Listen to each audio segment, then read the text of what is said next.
Well, folks, when I say that the media are hot garbage, I mean they are flamingly hot dumpster fire garbage. Over in the Middle East, Hamas's friends in the press have now hit upon a new strategy.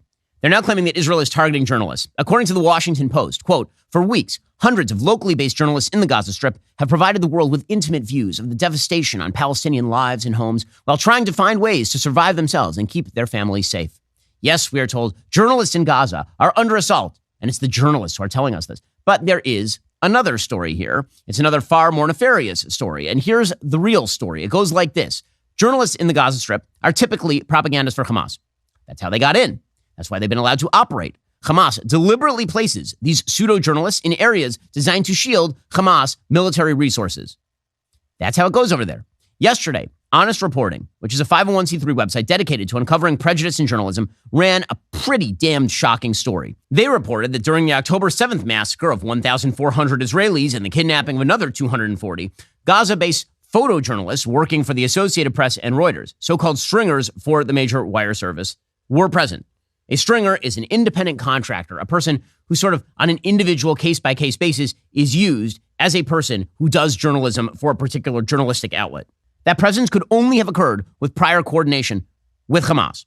So you had, quote-unquote, journalists who are actually just members, adjunct members of Hamas, taking photos of atrocities, and then the AP and Reuters and CNN all using them as quote-unquote journalists. As the Honest Reporting says, 4 names appear on AP's photo credits from the Israel-Gaza border area on October 7th. Hassan Esleya, Yusuf Masoud, Ali Mahmoud, and Khatem Ali. Here's a picture of one of them, Hassan Esleya. As you can see, he is being kissed by an elderly gentleman. That elderly gentleman is Yahya Sinwar. He is the military leader of Hamas, and he is the mastermind behind October 7th. This is a journalist for CNN. It's a person that CNN decided was actually good, right? CNN decided they would pay this person for his footage. Footage also shows Esleya standing in front of a burning tank during October 7th. As you can see, he's wearing no press vest, no press marking of any sort. He's not a member of the press. He is a Hamas fellow traveler. And he's taking video of it, just like a Hamas member would. They all had GoPros on, right? Here he is, in the middle of the Hamas massacre. This is a journalist. This is a person that CNN calls a stringer journalist for CNN. CNN, when they were informed that they had apparently hired Yahya Sinwar's best friend, released the following statement, quote, while we have not at this time found reason to doubt the journalistic accuracy of the work he has done for us, we have decided to suspend all ties with him. No reason to doubt his journalistic accuracy. I mean, other than the fact that he is, a terrorist supporter and all, and literally had to know, by the way, that the terror attack was going to happen. Otherwise, why was he there? Journalists don't just stand around on the Gaza border. The only reason, quote unquote, journalists are there is because they're in league with Hamas. If there is a surprise attack on a particular site and journalists are there, it's because the journalists knew about that in advance. The other 3 pseudo-journalists were there as well, prepared to take pictures of Hamas's atrocities. Let us talk about, again, your sleep quality. The fact is poor sleep causes weight gain, mood issues, poor mental health, lower productivity. Sleep is the foundation of our mental and physical health and performance. Having a consistent nighttime routine is non-negotiable. If you're struggling with sleep, you need to check out Beam. Beam's top-selling Beam Dream has a brand new formula. Dream contains a powerful all-natural blend of reishi, magnesium, L-theanine, and apigenin to help you fall asleep, stay asleep, and wake up refreshed. Just mix Beam Dream into hot water or milk, stir or froth, and enjoy before bedtime. Today, my listeners get a special discount on Beam's Dream Powder, their best-selling healthy hot cocoa for sleep with no added sugar. Now available in delicious flavors like cinnamon cocoa, chocolate peanut butter, mint chip. Better sleep has never tasted better. Beam sent product down to the office. A lot of my producers have been using Beam to get their sleep, and it's working because you can see the effectiveness of this show. If you want to try Beam's best-selling Dream Powder, get up to 40% off for a limited time when you go to shopbeam.com/Ben. Use code Ben at checkout. That's shopbeam.com/Ben. Use code Ben for up to 40% off. That's shopbeam.com/Ben. There's a lot at stake this November, so don't be a chicken and shop at the grocery store like usual. Instead, head on over to Good Ranchers. Their Black Friday Your Way sale is live. It's something you don't want to miss. Yes, they have great meat puns, but they have even better meats. This November, you get to choose your favorite meat to get free for a year. Pick a year of free steak, salmon, chicken, or bacon when you subscribe to any box right now. Better yet, when you subscribe to any box on goodranchers.com, you not only get a free gift of meat worth up to $480, you also get $15 off with code Shapiro. The only big deal your grocery store has is on expiring foods, so ditch the meat aisle and subscribe at goodranchers.com today. They actually sent me a custom box filled with kosher salmon, and it was indeed delicious. Claiming your year of free meat $15 off, free shipping with my code Shapiro at goodranchers.com. Good Ranchers is the #1 place to get all American beef, pork, chicken, and seafood. That is promo code Shapiro at goodranchers.com. Good Ranchers is indeed American meat delivered. It's a fantastic deal. Again, a year of free meat, $15 off, free shipping with my code Shapiro at goodranchers.com. The world's best meat at an amazing price. Goodranchers.com, and use promo code Shapiro.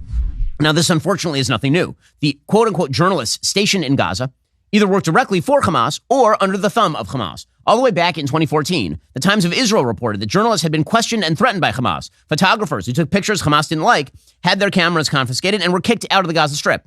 The Washington Post reported in the same year that Al-Shifa Hospital had, quote, become a de facto headquarters for Hamas leaders who can be seen in the hallways and offices. The Middle East correspondent for the Wall Street Journal actually wrote on Twitter at the time that Hamas used Al-Shifa as a safe place to see media, but then they inexplicably removed the post. When I say inexplicably, we know exactly why they removed the post. If the post had remained, they would have been kicked out of the Gaza Strip. One French reporter printed a story about being threatened by Hamas and then had to remove the story for his own safety. Now these reporters are all claiming that if Israel hits the Al-Shifa hospital, it's not a military site, despite the fact they have all reported over the course of a decade that this is, in fact, a military site used as a prop front by Hamas. So when you see journalism from the Gaza Strip, just understand there are no free journalists in Gaza. Either the journalists are living under Hamas's thumb and doing their work, or they work directly with Hamas. As one Spanish reporter said, quote, we saw the Hamas men hiding behind civilians, but had we dared point the cameras at them, they would have opened fire at us and killed us. So here's a big question for you. Would, quote unquote, journalistic outlets like the AP and Reuters use stringers associated with, say, white supremacist groups in order to take pictures at Charlottesville? Let's say that there were a KKK fellow traveler who showed up at that big march in Charlottesville taking pictures. Would the AP have just used him as a stringer? Or are they only willing to use stringers who associate openly with terrorists and voice their support for Hitler so long as they hate Jews and are Islamic radicals? What moral culpability do the AP and Reuters and CNN bear for printing the propaganda of Hamas and its minions? The answer is they bear an awful lot of responsibility. They are making the world a lot more dangerous. They are promoting Hamas's propaganda, and that, of course, is prolonging the war. As usual, that reality is obscured via projection. So it is Hamas threatening journalists, but we're supposed to believe that it's Israel threatening journalists. Projection is the name of the game in this conflict. Always. It's why we see idiots or moral perverts playing silly semantic games obviously meant to tar Israel with the crimes of its enemies. We see morons making vague statements about opposing genocide from all sides, which is a bit like saying after you watch O.J. Simpson butcher his ex-wife, and then you watch the police arrest him, that you are against violence from both O.J. Simpson and the police on all sides. You got to watch out for that cruel, horrific violence. Only one side in this conflict is pursuing genocide. It is not Israel. Any implication to the contrary is either idiocy or evil. It's why we see idiots or moral perverts attempting to deflect from Hamas's crimes with talk about Israel's treatment of Arabs in Israel, despite the fact that 20% of Israel's population is Arab, that any Jew who wanders into Gaza or Jenin will be summarily murdered. It's why we see idiots or moral perverts pointing to civilian casualties in Gaza and murdered civilians in Israeli villages and pretending that these are somehow exactly the same thing. The value of every human life is absolutely infinite. That does not mean that the causes of every death are equivalent. For Israel's enemies and for Hamas's most ardent advocates, every single thing is projection. And the press are certainly Israel's enemies, which is why they will hire supposed journalists who work directly with and for Hamas. Are you tired of the lies and the twists of the mainstream media talking points? Yeah, me too. Join me in my newest series, Fact, where I dismantle and bring truth to this tiring mainstream agenda.